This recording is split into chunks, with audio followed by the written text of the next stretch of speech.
Shalom प्रियजन हो, अनुग्रह प्रार्थना सहभागितेच्या आजच्या या ऑनलाईन उपासनेमध्ये आपण सगळ्यांचं मनपूर्वक स्वागत. नेहमीप्रमाणे प्रार्थना करूया आणि ही उपासना प्रभूच्या हातात देऊया. सर्व समर्थ देवा, अखिल सृष्टीच्या उत्पन्नकर्त्या देवा, तुझ्यापुढे नतमस्तक होतो. आम्ही जेव्हा ह्या निसर्गाकडे पाहतो, तुझ्या कलाकृतींकडे पाहतो, त्यावेळेस आम्ही किती लहान आहोत, धुलीकणाप्रमाणे आहोत याची जाणीव होते.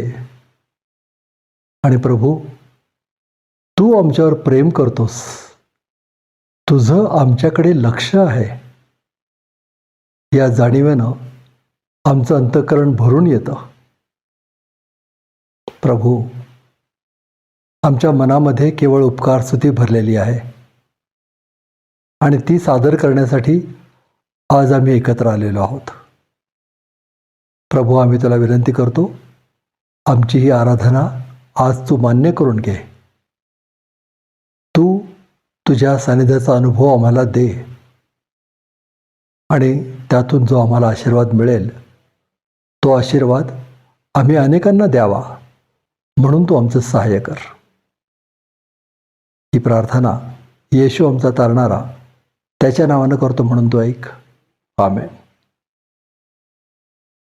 प्रियजन हो, आज मी लेह येथील एका गेस्ट हाऊसमधून बोलतोय. तुम्हाला माहिती आहे, मी आणि आमची मित्रमंडळी लेह लडाख या रोड ट्रिपवर आहोत. वेगवेगळ्या शहरांना, वेगवेगळ्या ठिकाणांना निसर्गाला भेट देत आहोत आणि अवाक होत आहोत. प्रियजन हो, आज मी लेहमध्ये आहे, उद्या आणखीन कुठेतरी असेल, परंतु उपासना मात्र आम्हाला चुकवायची नाही. खरं तर आज तुम्ही उपासना पाहताय म्हणजे तुमच्यापर्यंत ही उपासना पोहोचण्यामध्ये आम्हाला देवानं सहाय्य केलंय, हाच त्याचा अर्थ. खरं तर ही उपासना तयार करताना माझ्या मनावर बराच ताण होता, कारण जसं हवं तसं इंटरनेटचं कनेक्शन मिळतच नव्हतं.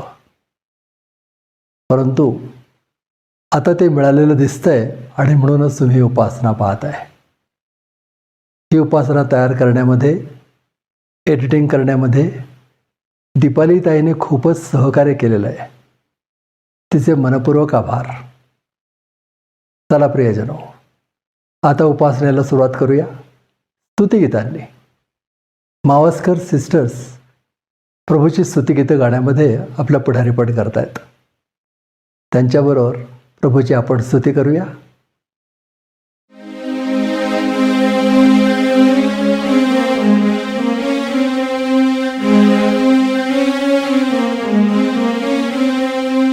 Praise the Lord, everyone.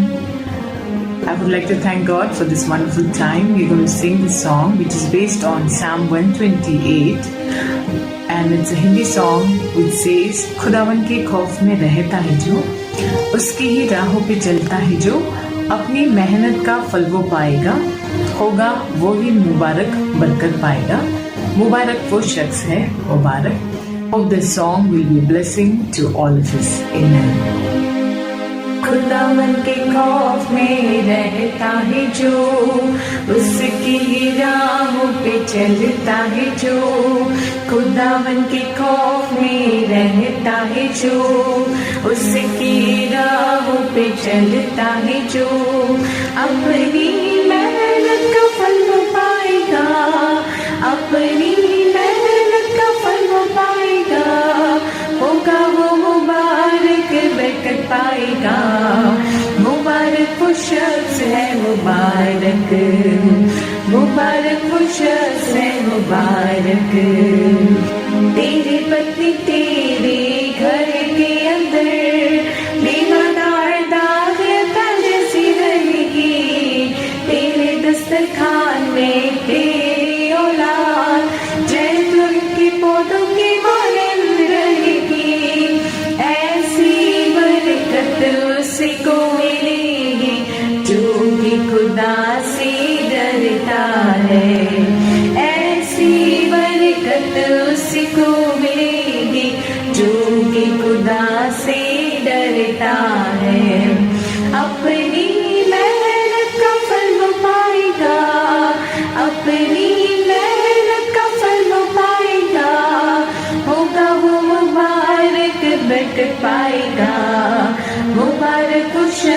है मुबारक, मुबारक वो शख्स है मुबारक। यहोवा सिय्योन से तुझे बरकते और तू हमेशा भलाई देखे, देखे तू बच्चों को सलामती जिंदगी हमेशा रहे, ऐसी बरकत उसको मिलेगी जो कि खुदा से डरता है, ऐसी बरकत उसको मिलेगी जो कि खुदा से डरता है। अपनी मेहनत का फल वो पाएगा, अपनी मेहनत का फल वो पाएगा, होगा वो मुबारक बरकत पाएगा।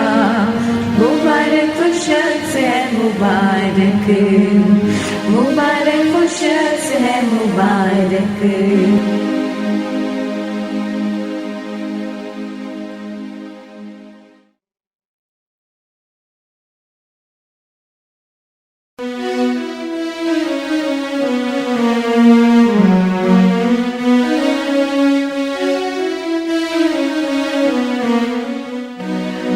स्मरण करो बार बार प्रभु को, स्मरण करो बार बार, स्मरण करो बार बार प्रभु को, स्मरण करो बार बार।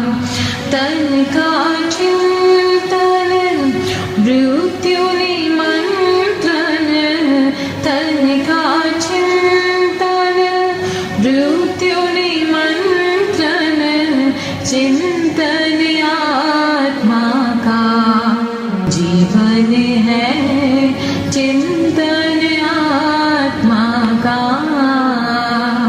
स्मरण करो बार बार प्रभु को, स्मरण करो बार बार।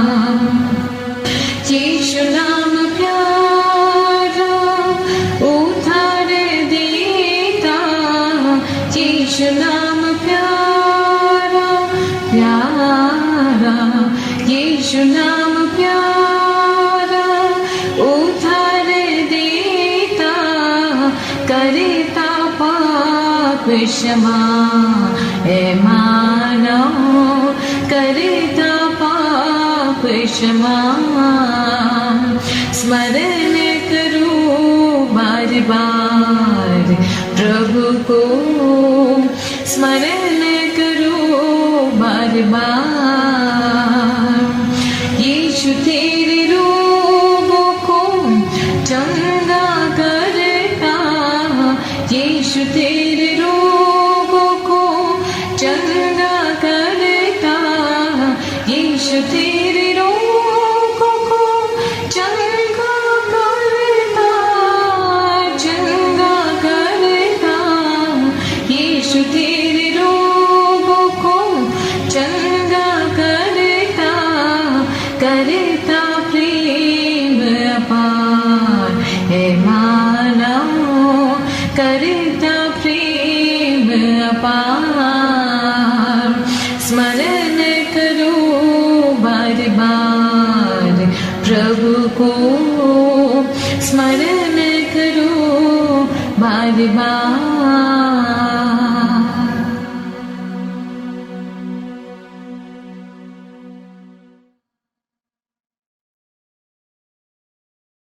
रूथ आणि रेबेका या सुंदर गीतामध्ये तुम्ही आमचं पुढारीपण केलं, ही गीतं सादर केलीत आणि प्रभूची स्तुती गाण्यामध्ये आम्हाला उत्तेजन दिलं, तुमचे मनपूर्वक आभार। आता देवाचं वचन वाचण्याची वेळ झाली आहे। मिरजेहून बंधू सुरेश तिवडे प्रभूचं वचन वाचतायत।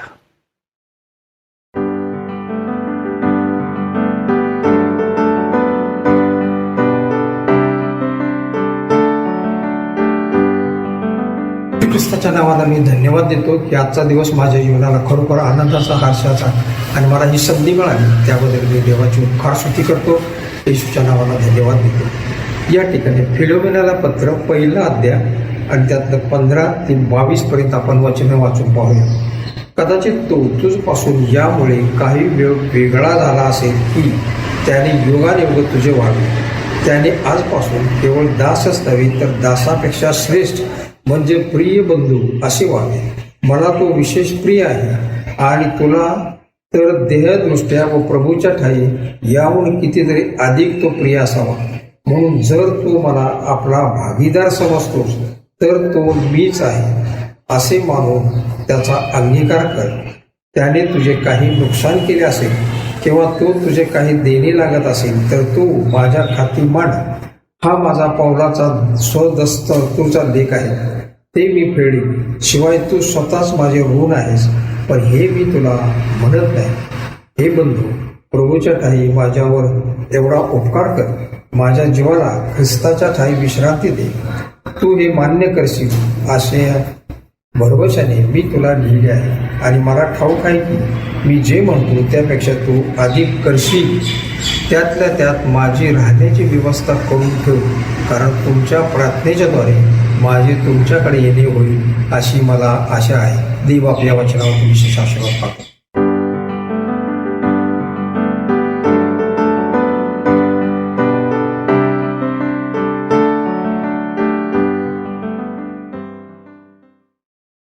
बंधू सुरेश, प्रभूचं वचन वाचण्यामध्ये तुम्ही आमचं नेतृत्व केलं, तुमचे मनपूर्वक आभार.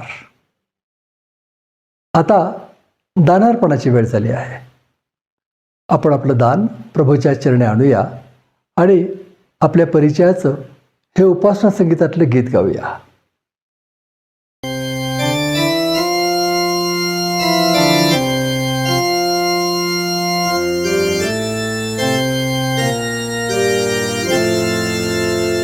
आपण उपासना संगीतामधून एक परिचित गाणं गाऊया. 451 येशू प्रिय मेंढपाळा. माझी खात्री आपल्या सर्वांच्या परिचयाचं गाणं आहे. हे गाणं आपण गाऊया आणि आपलं दान आपण परमेश्वराच्या सेवेसाठी त्याला अर्पण करूया. येशू प्रिय मेंढपाळा,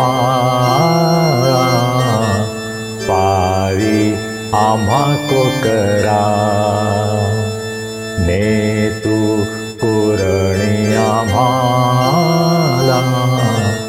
आणि रक्षुने घरा. प्रिय येशू, धन्य येशू, भयवारी होतारा. प्रिय येशू, धन्य येशू, भयवारी होतारा. वाणी तव परिसोने आम्ही अनुसरतो. दूरी दुरित करोने शोधी जय बहकतो. प्रिय येशू, धन्य येशू, ऐक आम्ही प्रार्थितो. प्रिय येशू, धन्य येशू, ऐक आम्ही प्रार्थितो.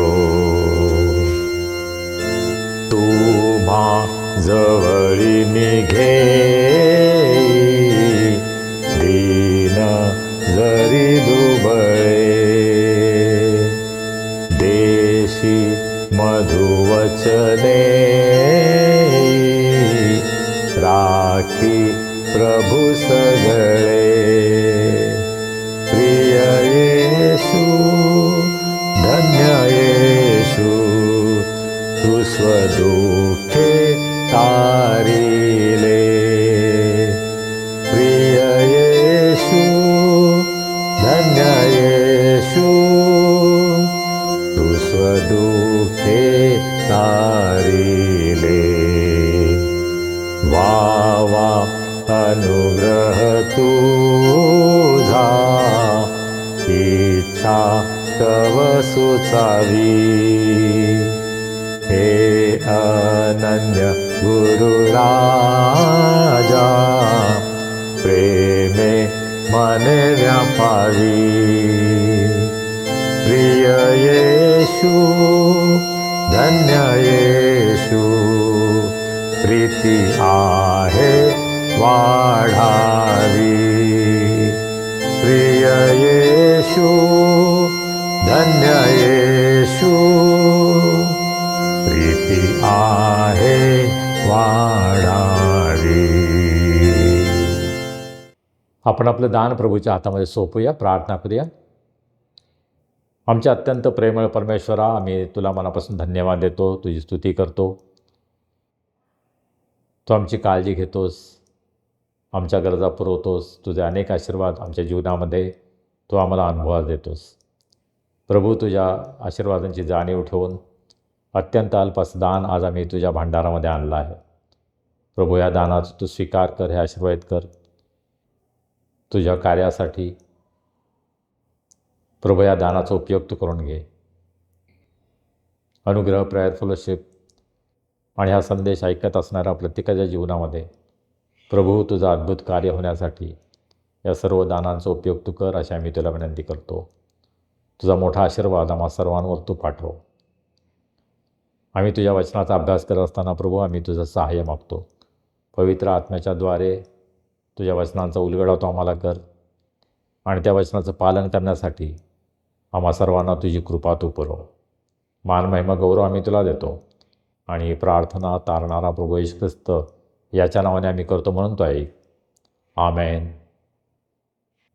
जूनच्या 3ऱ्या रविवारी सर्व मंडळांमध्ये फादर्स डे, बापवार हा साजरा केला जातो. आपल्या या ऑनलाईन भक्तीमध्ये आपण हा दिवस साजरा करणार आहोत. परंतु मागं ज्याप्रमाणे मी सांगितलं की आम्हाला फिजिकलीसुद्धा एकत्र यायचं आहे, प्रत्यक्ष आपण सर्व एकत्र येऊन आपल्याला फादर्स डे आणि मदर्स डे सेलिब्रेट करायचे आहेत. आणि माझी इच्छा होती की 18 जूनला ते करावं, परंतु काही अडचणींमुळं आम्हाला ते 3ऱ्या आठवड्यामध्ये घेणं शक्य होणार नाही. कदाचित 4थ्या आठवड्यामध्ये किंवा जुलैच्या पहिल्या आठवड्यामध्ये आपण ते करणार आहोत. कृपा करून आपल्या प्रार्थनेमध्ये आठवण ठेवा आणि आपल्यापैकी सर्वांनी ज्यांना शक्य आहे या विशेष कार्यक्रमासाठी उपस्थित राहावं, या विशेष भक्तीमध्ये उपस्थित राहावं आणि आपला सहभाग द्यावा, ही माझी आपल्या सर्वांना विनंती आहे. देव बाप आपल्या सर्वांना आशीर्वाद करू. आमेन. आता देवाचं वचन ऐकण्याची वेळ झाली आहे. आपल्यापर्यंत आपल्या सगळ्यांचे आवडते देवाचे सेवक रेव्हरंड संजय डेव्हिड गायकवाड देवाचं वचन आपल्यापर्यंत आणतायत फिलोमोनाच्या पत्रामधून. चला आपण ऐकूया, प्रभूचा आशीर्वाद मिळूया आणि इतरांनाही देऊया.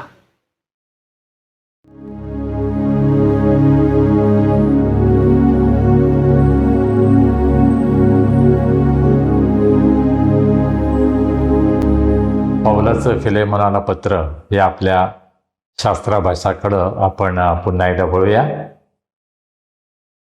तुमच्या लक्षात आलं असेल की मी माझ्या नेहमीच्या ठिकाणी माझ्या घरामध्ये नाही आहे. मी मनीला, फिलिपन्स या ठिकाणी आहे. त्या ठिकाणी एक काउन्सिलिंग रूम आहे या चर्चची.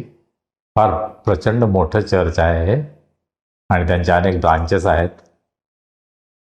तर मी विनंती केली आणि त्यांनी मला ही काउन्सिलिंग रूम माझ्या रेकॉर्डिंगसाठी दिली आहे आणि त्यामुळं खरं म्हणजे सेशन चालू आहेत. आता डिनरचा ब्रेक आहे, संध्याकाळचे 5:30 वाजले आहेत आणि त्यावेळेला मी माझं हे रेकॉर्डिंग करत आहे.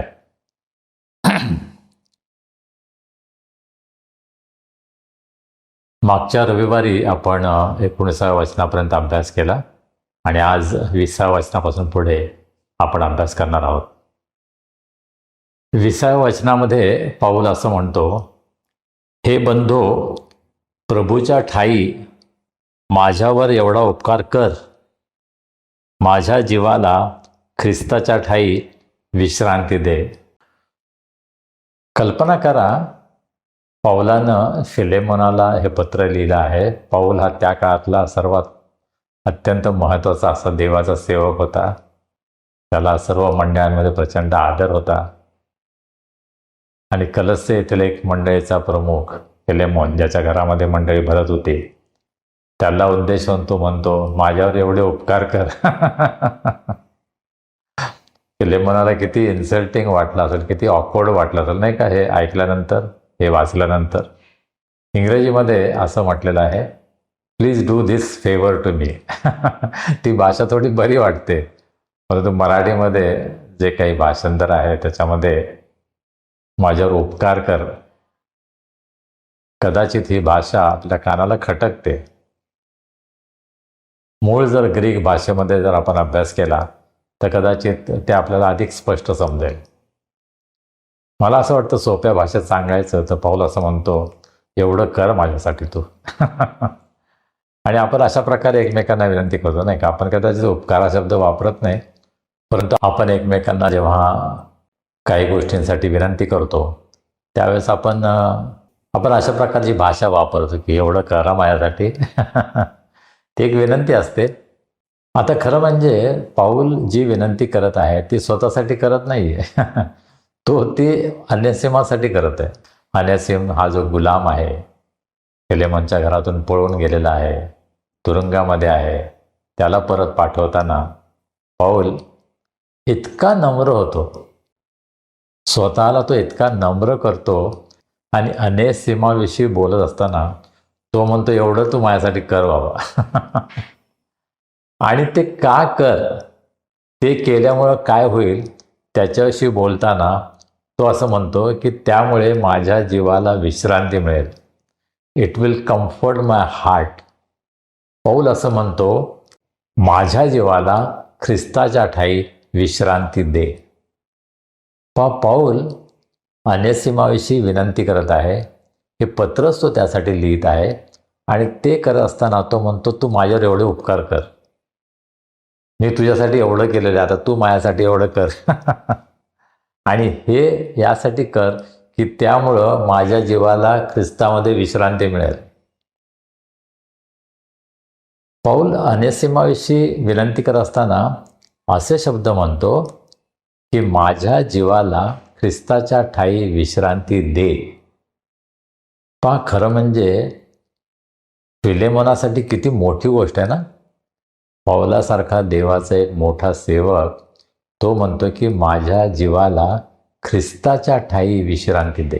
नुसतं विश्रांती दे म्हणत नाही, परंतु माझ्या जीवाला ख्रिस्ताच्या ठाई विश्रांती दे. आता यामागे दोन गोष्टी आहेत. एक म्हणजे त्याला विश्रांतीच्या शब्दांची गरज आहे. पाऊल एक सर्वसामान्य मानव होता, तो पण अशक्त होता, त्यालासुद्धा विश्रांतीची गरज होती. आणि ते सांगत असताना तो म्हणतो की माझ्या जीवाला विश्रांती दे. परंतु तो काय म्हणतो अजून, मला ख्रिस्ताच्या ठाई विश्रांती दे. खरी विश्रांती ख्रिस्ताच्या ठाईच मिळते हा पाऊलाचा अनुभव होता. त्याला तो विश्वास होता की फिलेमोनानं जर हे केलं तर त्यामुळे मला ख्रिस्ताच्या ठाई विश्रांती मिळेल. या जगामध्ये आपण सर्व विश्रांतीचा समय शोधत असतो. आम्हा सर्वांना विश्रांती हवी असते. आम्हाला मानसिक विश्रांती हवी असते, आम्हाला शारीरिक विश्रांती हवी असते, आम्हाला आध्यात्मिक विश्रांती हवी असते. वेगवेगळ्या परिस्थितीमध्ये आम्हा सर्वांना विश्रांतीची गरज असते. आणि पाऊल आपली जी गरज आहे ती अत्यंत स्पष्ट शब्दामध्ये फिलेमोनाला सांगत आहे. पण फिलेमोन हा ज्युनियर होता, पाऊल फार मोठा पुढारी होता. फिलेमोन एका चर्चचा एक पुढारी होता, परंतु त्याच्याकडून सुद्धा पाऊल अशी अपेक्षा करतो की तू मला ख्रिस्तामध्ये विश्रांती देऊ शकतोस. किती मोठा विश्वास आहे नाही का. फिलेमोनाच्या अंगावर मूठभर मांस चढला असेल. तो म्हटला असेल, वा किती मोठी गोष्ट पाऊलाने मला मागितली. खरं म्हणजे पाऊल फिलेमोनाला जे काही सांगत आहे ती फार मोठी गोष्ट होती. आपल्या घरातून पळून गेलेल्या एका गुलामाला परत घेण्यासाठी पाऊल सांगत आहे, परंतु त्याचा परिणाम पाऊलावर काय होणार आहे हे पाऊल फिलेमोनाला सांगत आहे. पाऊल सांगत आहे की तू माझ्यासाठी जर हे केलंस तर त्यामुळे मला ख्रिस्ताच्या ठायी विश्रांती मिळेल. मग आपण सर्व या जगामध्ये वेगवेगळ्या गोष्टींमध्ये विश्रांती शोधत असतो, आराम शोधत असतो. सर्वसाधारणपणे आपल्या बिछाण्यावर पडल्यानंतर आपल्याला आराम मिळतो. काही जणांना एखाद्या शांत ठिकाणी गेल्यानंतर, मग तो समुद्रकिनारा असेल, एखादी बाग असेल, एखाद्या झाडाखाली बसणं असेल, या गोष्टींमुळं आम्हाला शारीरिक विश्रांती मिळते. एखाद्या गृहिणीला स्वयंपाकघरातून बाहेर येऊन दुसऱ्या खोलीमध्ये खुर्चीवर बसणं, याच्यामध्ये सुद्धा तिला फार मोठी विश्रांती मिळत असते. आम्हा सर्वांना विश्रांतीची गरज असते आणि वेगवेगळ्या मार्गानं आम्हाला ती विश्रांती मिळू शकते. पौल जी विश्रांती मागत आहे ती म्हणजे फिलेमोनाला तो फार कठीण गोष्ट सांगत आहे. या पळून गेलेल्या गुलामाचा तू स्वीकार कर, त्याला एक भाऊ म्हणून तू स्वीकार, त्याचा तू सन्मान कर, त्याचा आदर कर, त्याला तू झिडकारून देऊ नकोस. आणि फार प्रचंड मोठी गोष्ट करायला पौल फिलेमोनाला सांगत आहे. आणि त्याद्वारे काय होणार आहे? ख्रिस्ताच्या ठायी मला विश्रांती मिळेल. पहा, याआधी मी बोललो की आपण सर्व विश्रांती शोधत असतो. ख्रिस्ताच्या ठायी आम्हाला कशी विश्रांती मिळेल हा विचार आपण केला आहे का? दुसरी एखादी व्यक्ती ख्रिस्तामध्ये जर एखाद्या गोष्टीचं आज्ञापालन करत असेल तर त्याद्वारे सुद्धा आम्हाला विश्रांती मिळते. आईवडिलांसाठी मुलं जर त्यांची आज्ञा ऐकतात, त्यांच्या म्हणण्याप्रमाणे वागतात, त्यांची इच्छा पूर्ण करतात, तर ते म्हणू शकतात माझ्या जीवाला खूप आराम मिळाला. पुष्कळदा आईवडिलांना आपल्या मुलांचं लग्न झाल्यावर फार बरं वाटतं, आता माझा जीव शांत झाला. लग्नाची फार मोठी चिंता आईवडिलांना असते. अर्थात आता पूर्वीच्या काळासारखं आईवडिलांना जास्त श्रम करावे लागत नाहीत मुलांसाठी. मुलं स्वतःच आपले जोडीदार निवडतात आणि ती चांगली गोष्ट आहे. त्यामुळे आईवडिलांचं काम थोडं कमी होतं. परंतु जेव्हा मुलं लग्नाचा विचार करतात, निर्णय घेतात, त्यांचं लग्न होतं, त्यावेळेस आईवडिलांना असं वाटतं चला आता मला आराम करायला मी मोकळा झालो. आपण आध्यात्मिकरित्या अशा प्रकारे विश्रांतीचा विचार करतो का? कोणत्या गोष्टीमध्ये मला विश्रांती मिळेल?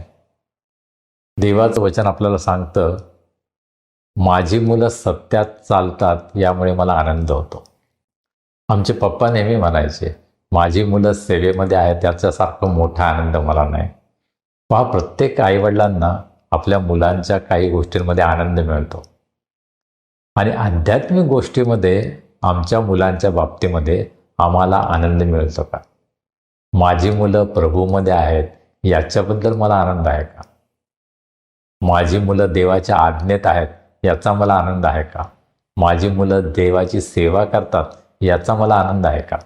त्या जगातील गोष्टींविषयी सगळ्यांना अभिमान असतो, आनंद असतो. माझा मुलगा खूप शिकला, मला आनंद आहे. माझ्या मुलाला फार मोठ्या पगाराची नोकरी लागली, मला आनंद आहे. माझ्या मुलाला किंवा माझ्या मुलीला फार चांगला जोडीदार मिळाला याचा मला आनंद आहे. या सगळ्या चांगल्या गोष्टी आहेत, त्यामध्ये अयोग्य काहीच नाही. परंतु माझा मुलगा, माझी मुलगी प्रभूची सेवा करत आहे याचा आनंद आपण कधी घेतलाय? त्यासाठी आपल्या मुलांवर तशा प्रकारचे संस्कार आपण करतो का? मग मुलांच्या जीवनामधून जो आध्यात्मिक आनंद आईवडील म्हणून आम्हाला मिळू शकतो त्याविषयी आम्ही विचार करतो का? की फक्त जगातील गोष्टींच्या आम्ही मागे लागलो आहोत? पण देवाच्या सेवेमध्ये आम्ही स्वतः भाग घेतो. आमच्या मंडळीच्या कार्यामध्ये, इतर ठिकाणी सुवार्थ प्रसाराच्या कार्यामध्ये, मिशनरी कार्यामध्ये आपण जर हातभार लावतो, आपण जर आपलं दान देतो, सपोर्ट करतो, तर त्यामध्ये आपल्याला विश्रांती मिळते का? तो अनुभव आपण घेतलेला आहे का? आपल्यापैकी अनेक जण असे आहेत की हा अनुभव आपल्याला आहे की ज्यावेळेस तुम्ही मिशनरी कार्यासाठी मदत करता, दान देता, तुम्ही प्रत्यक्ष मिशन कार्यामध्ये भाग घेता, त्यामध्ये तुम्हाला फार मोठा आनंद मिळतो, विश्रांती मिळते. या जगामध्ये आम्हाला शारीरिक जी विश्रांती आहे ना ती तात्पुरती असते, ती फार काळ टिकत नाही. कारण पुन्हा आपल्याला काम करावं लागतं, पुन्हा आपण थकून जातो, पुन्हा आणि पुन्हा विश्रांतीची गरज असते. परंतु प्रभूमध्ये जे आम्हाला विश्रांती आहे ना, ती आम्हाला टिकणारी विश्रांती आहे. इंग्रजीमध्ये जो शब्द वापरला आहे, refresh my heart, refresh my heart in Christ, ख्रिस्तामध्ये माझ्या जीवाला विश्रांती दे. पहा, हा फार अद्भुत अनुभव आहे, माहिती आहे का? आपण तो अनुभव घेतला आहे का? आपण कधी असं कोणाला बोलला आहात की ख्रिस्ताच्या ठाई माझ्या जीवाला विश्रांती मिळावी यासाठी तू अमुक अमुक गोष्ट कर, असं कधी आपण कोणाला सांगितलंय? विचार करा, अशी कोणती गोष्ट आहे की ती कुणाला तरी तुम्ही सांगू शकाल? तुमच्या मुलांना असेल किंवा तुमच्या कुटुंबातील नातेवाईकातील मुलांना असेल किंवा आपले पालक असतील किंवा मंडळीतील इतर लोक असतील, ज्यांना अशा प्रकारे तुम्ही बोलू शकता का की तू हे केलंस ना तर ख्रिस्तामध्ये मला विश्रांती मिळेल?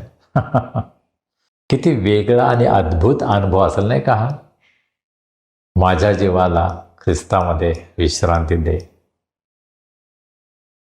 विचार करा, असं तुम्ही कोणाला तरी म्हणू शकाल का? येणाऱ्या दिवसांमध्ये या बाबतीमध्ये तुम्हाला काही करता येईल का? कोणाला तुम्हाला असं म्हणता येईल की तू जर असं केलंस तर ख्रिस्तामध्ये मला विश्रांती मिळेल? पहा, असं अनेकदा बोललं जातं, अमुक अमुक व्यक्ती प्रभूमध्ये विसावा पावली. माझा प्रश्न हा आहे की ती व्यक्ती प्रभूमध्येच विसावा पावली याची खात्री आहे का? ती व्यक्ती जर प्रभूसाठी कधी जगलीच नाही, प्रभूसाठी तिने काही कामच केलं नाही, तर ती प्रभूमध्ये कशी विसावा पावेल? हो, तिला जगापासून विसावा मिळेल, परंतु ती प्रभूमध्ये विसावा पावेल का? प्रभूमध्ये विसावा पावणं याचा अर्थ प्रभूमध्ये राहणं. प्रभूमध्ये जे सतत राहतात त्यांनाच प्रभूमध्ये खरा विसावा मिळतो. जे कधीच प्रभूच्या मार्गात चालत नाहीत, जे कधीच प्रभूच्या आज्ञा पाळत नाहीत, जे कधीच आध्यात्मिक जीवन जगत नाहीत, त्यांना प्रभूमध्ये विसावा कसा मिळेल? सर्वसाधारणपणे आपण अंत्यविधीमध्ये अशा प्रकारचे शब्द वापरतो, कबरेवर अशा प्रकारे लिहिलं जातं, प्रार्थना केल्या जातात की अमुक अमुक प्रभूमध्ये झोपी गेले आहेत, प्रभूमध्ये त्यांना विसावा मिळाला आहे, त्यांनी आपली विश्वासाची धाव संपवली आहे, त्यांनी विश्वास राखला आहे. माझा प्रश्न हा आहे की त्यांचा विश्वास होता का याची खात्री आहे का? खरोखर त्यांनी विश्वास राखला आहे अशी त्यांच्याविषयी साक्ष देता येईल का? जर प्रभूमध्ये ते कधी जीवन जगलेच नाहीत तर त्यांना प्रभूमध्ये विसावा कसा मिळेल? पौलाला एक खात्री होती, तो प्रभूमध्ये आहे, तो प्रभूच्या सेवेमध्ये आहे, आणि म्हणून तो फिलेमोनाला म्हणतो, मला प्रभूमध्ये माझ्या जीवाला विश्रांती दे. आज स्वतः माझ्याविषयी मला ही खात्री देता येईल का की होय, मला प्रभूमध्ये विश्रांतीची गरज आहे? किंवा दुसऱ्यांविषयी तुम्हाला म्हणता येईल का, तुला ख्रिस्तामध्ये विश्रांती मिळू शकते, तुला ख्रिस्तामध्ये विश्रांती मिळावी? अशा प्रकारची प्रार्थना आपण करू शकतो का? आणि मग 21व्या वचनामध्ये पौल असं म्हणतो, तू हे मान्य करशील अशा भरवशाने मी तुला लिहिले आहे. पहिली गोष्ट, तू मान्य करशील हा भरोसा मला आहे आणि म्हणून मी तुला लिहिलं आहे. पुढे जाऊन पौल असं म्हणतो, आणि मला ठाऊक आहे की मी जे म्हणतो त्यापेक्षा अधिकही करशील. पण फिलेमोनाविषयी किती चांगली साक्ष पौल देतो ना, तू हे करशील हा मला भरोसा आहे म्हणून मी तुला लिहिलं. मला जर भरोसा नसता तर मी तुला लिहिलं नसतं. म्हणजे पहिली गोष्ट, पौलाला हा भरोसा आहे की मी जे सांगितलं ते हे करणार आहे. दुसरी गोष्ट, पुढे जाऊन पौल असं म्हणतो, मला ठाऊक आहे की तू हे नक्कीच करशील, त्यापेक्षा अधिक करशील. हा किती सुंदर साक्ष फिलेमोनाविषयी आहे की मी जर तुला एखादी गोष्ट सांगतो तर ती तू करणार आहेस याची मला खात्री आहे, हा मला भरोसा आहे. आज आपल्या जीवनामध्ये असं कोणी आहे का की ज्याला एखादी गोष्ट सांगितल्यानंतर तो 100% ते पूर्ण करणार आहे याच्याविषयी तुम्हाला खात्री आहे, भरोसा आहे? आज ही फार मोठी समस्या आहे की खात्रीलायक एखादी गोष्ट करेल असा व्यक्ती आहे का? अशा व्यक्ती आता दुर्मिळ झालेल्या आहेत. आम्हा सर्वांना हा अनुभव असेल की आम्ही अतिशय विश्वासानं एखादी गोष्ट एखाद्या व्यक्तीला करायला सांगतो आणि ती तो गोष्ट पूर्ण करतच नाही. पहिली गोष्ट म्हणजे ती व्यक्ती ते काम पूर्ण करत नाही आणि दुसरी गोष्ट ती व्यक्ती नंतर अनेक सबबी सांगते.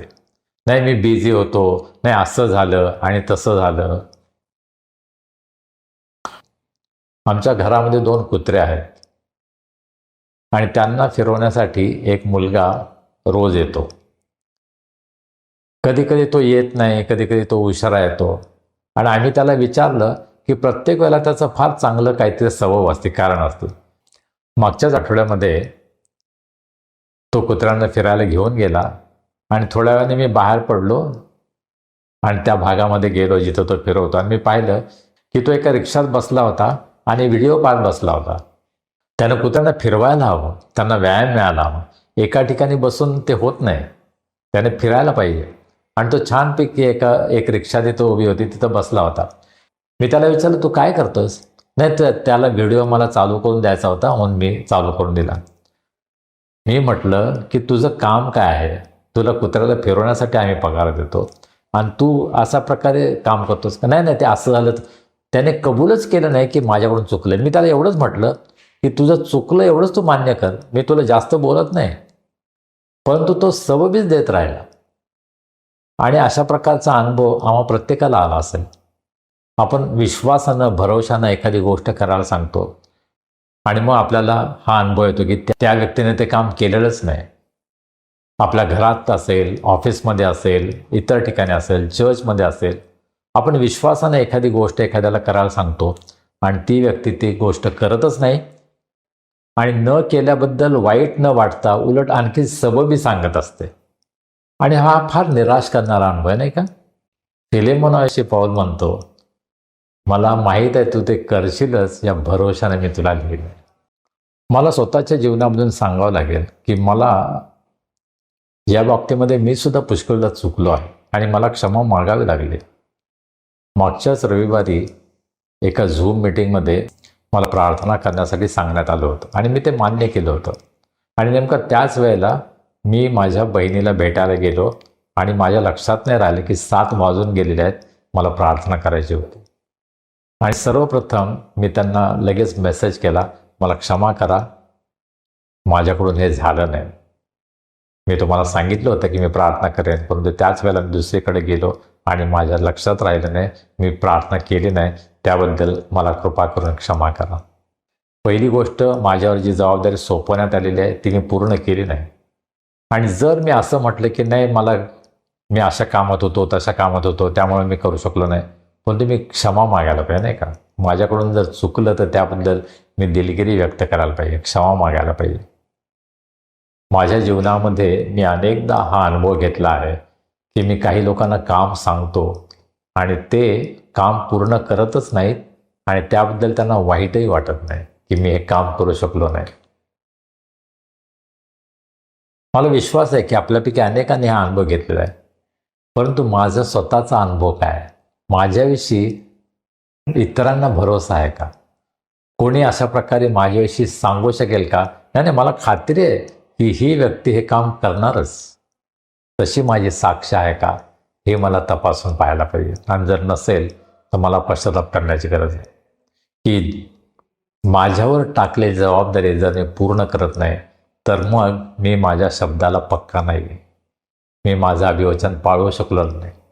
त्याबद्दल मला क्षमा मागण्याची गरज आहे आणि त्या बाबतीमध्ये तरी आपण मागं हटू नये असं मला वाटतं. पौल असं म्हणतो, मला ठाऊक आहे की मी सांगतो त्यापेक्षा अधिक तू करशील. पौलाला केवळ हा भरोसा नव्हता की तो करेल, पण तो सांगितलं त्यापेक्षा अधिक करेल. काय सुंदर साक्ष, नाही का? माझ्याविषयी असं कोणी सांगितलं तर मला फार बरं वाटेल की मी ह्याला एखादी गोष्ट सांगितली तर तो त्यापेक्षा अधिक करेल. आज अशा प्रकारे माझी साक्ष असण्याची गरज आहे. आम्हा सर्वांच्या जीवनामध्ये आमची साक्ष अशी आहे का की आमच्याविषयी कोणीतरी म्हणू शकेल, नाही मला खात्री आहे त्याला दिलेलं काम तो पूर्ण करेलच, पण त्यापेक्षा अधिक करेल. आणि कोणत्याही बाबतीमध्ये एखादं काम करणं असो एखादी जबाबदारी पूर्ण पाडणं असो, एखाद्याला मदत करण्याची गरज असेल, एखाद्याला मदत करण्यासंबंधीचा विचार असेल, वेगवेगळ्या गोष्टीमध्ये आमच्याविषयी लोकांची साक्ष काय आहे? मग पुष्कळदा आमच्यापैकी अनेक जण ह्या तक्रारी करतात की मला संधीच मिळत नाही, मला खूप देवासाठी काम करायची इच्छा आहे पण मला संधीच मिळत नाही. कदाचित आमची समस्या ही असेल की जेव्हा आम्हाला संधी मिळते त्यावेळेस आम्ही ती जबाबदारीने पार पाडत नाही, आम्ही त्यामध्ये कमी पडतो. माझ्या जीवनामध्ये माझा अनुभव हा आहे की जर मी एखाद्याला सांगितलेलं काम केलं नाही तर पुन्हा त्याला ते काम सांगण्याची माझी हिंमत होत नाही. आपलाही हाच अनुभव असेल नाही का, की जर मी सांगितलेलं काम तो करत नाही तर मी त्याला पुन्हा का सांगायचं? आणि मग आम्ही तक्रार करून चालणार नाही, मला संधीच दिली जात नाही. जर आपण एखाद्याच्या विश्वासाला पात्र ठरत नसू तर आपण काय चुकत आहोत, मला असं वाटतं त्याविषयी आम्ही विचार करण्याची गरज आहे. आणि मग शेवटी 22व्या वचनामध्ये एक अत्यंत वैयक्तिक गोष्ट पौल फिलेमोनाला सांगत आहे. काय सांगतो पौल? त्यातल्या त्यात माझी राहण्याची व्यवस्था करून ठेव, कारण तुमच्या प्रार्थनांच्या द्वारे माझे तुमच्याकडे येणे होईल अशी मला आशा आहे. 2 गोष्टी आहेत. माझी राहण्याची व्यवस्था करून ठेव. पौल हे साधं सांगू शकला असतं की मी येणार आहे, माझी राहण्याची व्यवस्था कर. तिथं तो थांबू शकला असता, पण तो थांबत नाही. तिथं पुढे काय म्हणतो? तुमच्या प्रार्थनांच्या द्वारे माझे तुमच्याकडे येणे होईल अशी मला आशा आहे. खूप कॉम्प्लिकेटेड वाक्य नाही काय? साधी गोष्ट, मी येणार आहे, माझ्यासाठी व्यवस्था कर. पण तू अजून खोलामध्ये जाऊन तो म्हणतो तुमच्या प्रार्थनांमुळे मी येणार आहे ही मला आशा आहे. आता पहिला जो भाग आहे की माझी राहण्याची व्यवस्था कर, मला स्वतःला हा अनुभव आलेला आहे. मी अनेक लोकांकडे जातो, मी अगदी अधिकाराने सांगतो की मी येणार आहे कारण मला याची खात्री आहे की मी जेव्हा त्या व्यक्तीला सांगतो की मी येणार आहे त्यामुळे त्यांना अडचण होणार नाही. पहा, मी नेहमी उदाहरण देतो की ज्यावेळेस मी कोल्हापूरला जातो त्यावेळेस पास्टर स्किनर यांच्या घरी मी थांबतो आणि माझ्या मनामध्ये हा विचार येत नाही की माझ्या जाण्यामुळं त्यांची अडचण होणार आहे. खरं म्हणजे अडचण होते मला माहीत आहे, तरीसुद्धा मी हा विचार करत नाही की मी गेल्यामुळे त्यांची अडचण तर होणार नाही, कारण मला माहीत आहे ते अतिशय प्रेमानं आनंदानं माझं स्वागत करतात. मागच्या वेळेस जेव्हा मी कोल्हापूरला गेलो, त्यांच्या घरामध्ये राहिलो होतो आणि दुसऱ्या दिवशी चर्चमध्ये बोलताना मी असं बोललो की मला माहीत आहे की माझ्या इथं येण्यामुळं पास्टरना आणि त्यांच्या घरातील सर्वांनाच खूप अडचण होते, त्रास होतो. त्यांचा मुलगा समोरच बसला होता आणि तो म्हटला नाही नाही नाही, अजिबात नाही, आम्हाला काही त्रास होत नाही. त्याने तिथल्या तिथं जणू काही मला खात्री करून दिली की तुमच्या येण्यामुळे आम्हाला कुठलीही अडचण होत नाही. मग किती मनाचा मोठेपणा आहे नाही का? सर्वसाधारणपणे आमच्याकडं कोणी आलं तर आमची गैरसोय होतेच. आणि पहा, पास्टर स्किनर यांनी मोठं गेस्ट हाऊस काय बांधलेलं नाही. त्यांच्या घरामध्येच एक खोली ते आपल्या घरामध्ये जे पाहुणे येतात, सेवक येतात, त्यांच्यासाठी देतात. आणि हा त्यांचा मनाला फार मोठेपणा आहे आणि त्या प्रकारे ते सेवकांचा आदर करतात. मला माहीत नाही मी तुम्हाला सांगितलं की नाही मागच्या वेळेस, पण मी सिस्टर दीपाली भोसले आणि ब्रदर रवींद्र भोसले यांना भेटायला गेलो होतो आणि मी अचानक त्यांच्याकडे गेलो, फोन करून मी गेलो अर्थात. आणि ज्यावेळेस मी त्यांच्याकडे गेलो त्यावेळेस मी त्यांना म्हटलं सॉरी मी अचानक आलो, तुम्हाला त्रास दिला. तर त्यावेळेस ब्रदर रवींद्र भोसले म्हटले अजिबात असं समजू नका, यू आर ऑलवेज वेलकम. तुम्ही कधी या, आम्हाला खूप आनंद वाटतो. आणि मला खूप बरं वाटलं.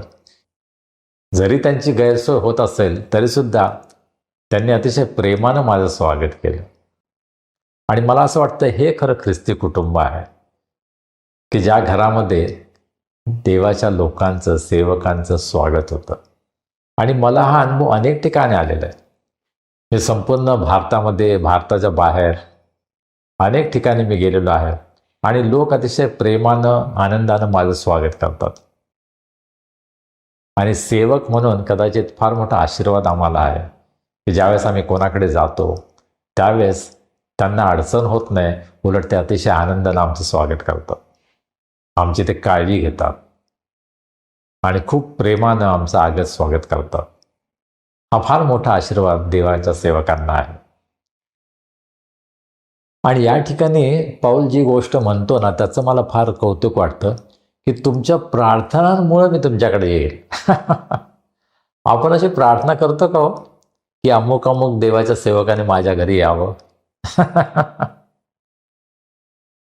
कदाचित आपण अशी प्रार्थना करत असो, हे सेवक येणार तर आमच्या घरी थांबू नये त्यांनी.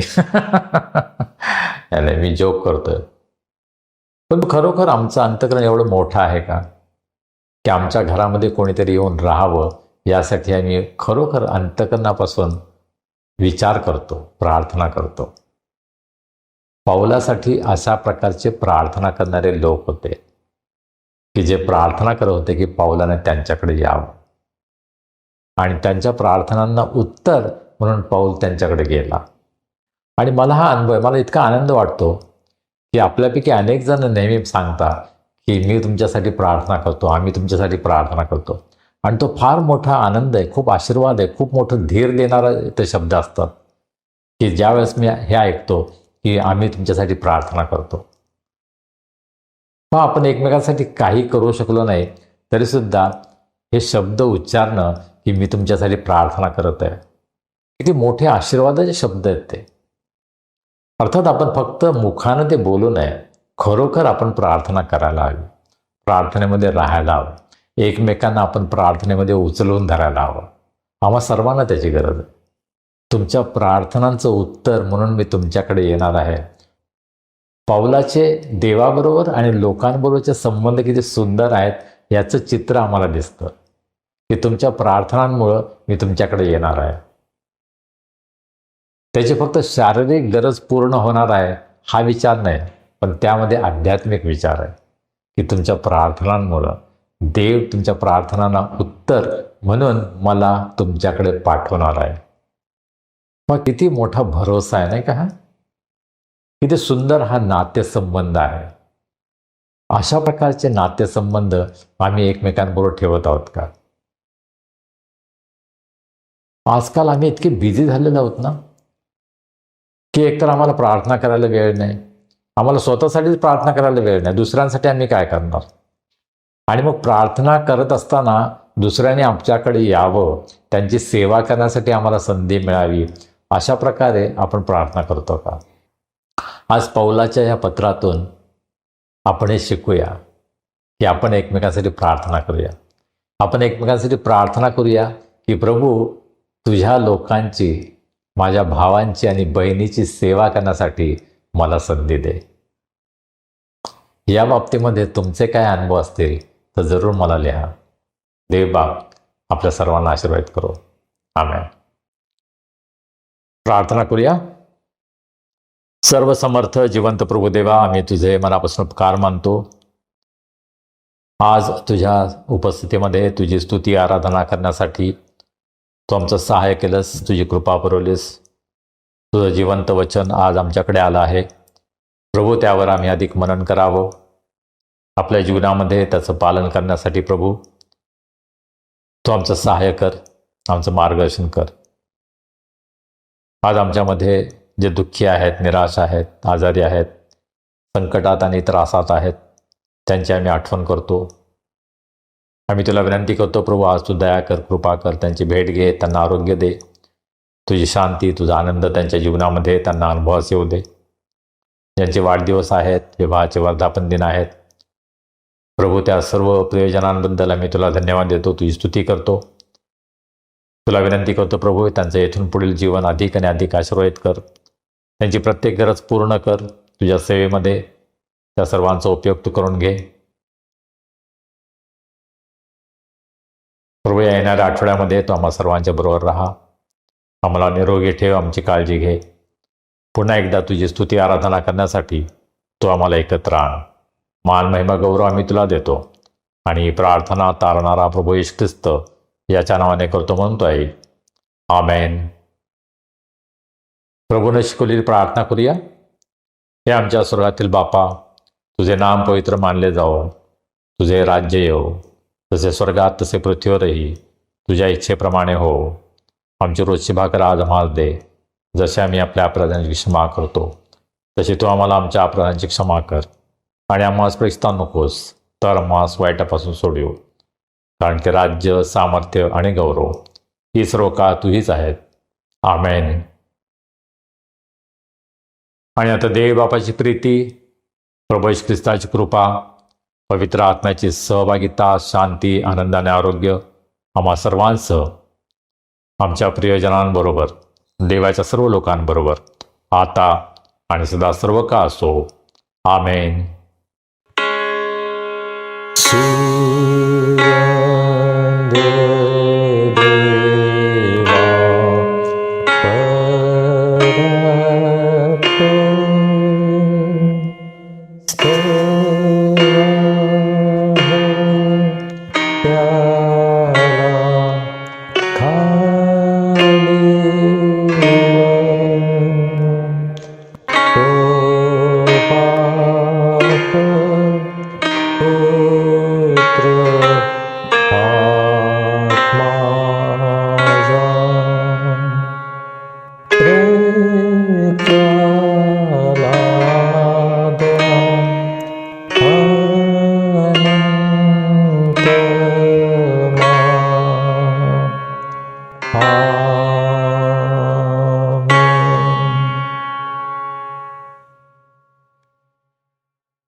शालोम.